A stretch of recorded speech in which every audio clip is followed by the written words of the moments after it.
మనం మన మానసిక శక్తిని పెంచుకోవాలి అంటే, మనసుని మనం ఛార్జింగ్ చేసుకోవాలి అంటే, దానికి పరమాత్ముడు స్వయంగా ప్రబోధించిన యోగం రాజయోగం. రాజవిద్య రాజగుహ్య యోగ పవిత్రమిదముత్తమం అతి సరళం సుగమం సహజం. అంటే అన్ని విద్యల్లోకెల్లా గొప్ప విద్య రాజవిద్య, అతి గుహ్యమైంది, గోప్యమైనది. అలాగే సాధన చేయటానికి చాలా సరళమైంది, సహజమైంది అని కూడా అర్థం. ఇందులో రాజయోగం అంటే, రాజ్ అంటే the highest power, the highest అథారిటీతో, యోగం అంటే మనసు యొక్క అనుసంధానం. ఇక్కడ ఈ సృష్టిలో అందరికంటే హయ్యెస్ట్ పవర్ ఖచ్చితంగా పరమాత్ముడు.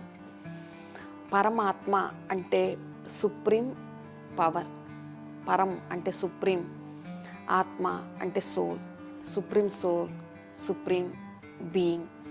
ఎలా అయితే మన శరీరానికి తండ్రి ఉంటారో, పరమాత్మ మన ఆత్మకు తండ్రి, సర్వాత్మలకి కూడా తండ్రి. అందుకే ఆయన్ని supreme father of all souls, పరంపిత పరమాత్మ అంటారు.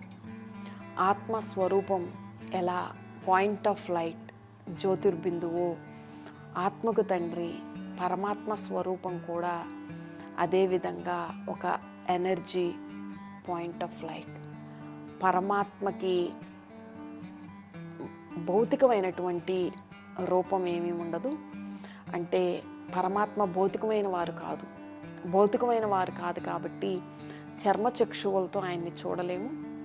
పరమాత్మని బుద్ధి ద్వారా మాత్రమే అనుభూతి చేసుకోగలుగుతాము.